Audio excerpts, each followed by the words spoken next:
Rayuwa ita ce karuwa. Rayuwa ita ce karuwa. Nema kake karkai sarewa, aikin kuɗi muke nemowa, Allah shine mai karowa. Cikin aikinmu ba mu sarewa, a rayuwa ya kamata ka zangwarzo, hakan zai nuna cewa kana da ƙwazo. A idan jama'a kuma kai musu hazo, musamman in ka zama mai koyi da manzo. A wurin Allah musulunci shine addini, kowaye kai akan hakan sai ka bar ni. Addini ne wanda da sharri yake yin hani, da kuma kyakkyawan aiki yake umarni.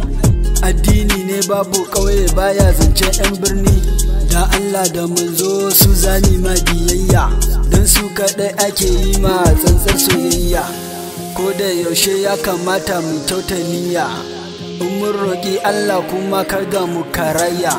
In baka ji bari ba za ka ji hoho, a rayuwa ka girmama tsoho. Mataccen jini cire shi sai da kaho, in baka ɗaukan shawara ka zama loho. Wankan yara ya fi daɗi a cikin baho, mara ido shine ake kira da makaho.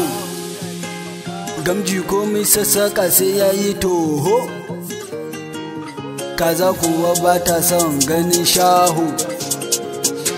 Mai ɗaukan kayan wani ya zama ɓarawo, in ya yi sata dole ne a yi masa ihu. Jaki ko na misira ne ba shi da ƙaho. Rayuwa ita karuwa. Rayuwa ita ce karuwa. Na Allah kai ɗaya ne masanin komai, kai ne mahalicin ƙasa da sammai, ka halicin gyaɗar da ke bamu mai, ka wadata mu da yawan malamai.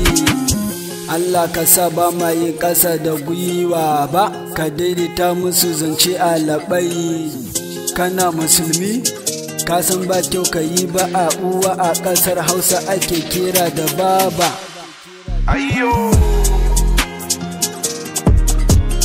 Tabbas ka san haramun ne ka yi caca, zalunci babu kyau ko da a zamanin da. In kana da gaskiya karka ji tsoron ɗana gari baya jawowa gidansu jarfa, duk ɗan kasuwa riba yake so ya kirga. Masu yin abu burinsa a yi masa araha, a wurin wasu ya zama musu bala'i. Asali wani jika yana da kakaka, a wannan lokacin kowa yana kukan wahala. Rayuwa tana tare da ƙalubale, in ka daure wata rana daɗi zai zo. Yamana ha ha ha ha.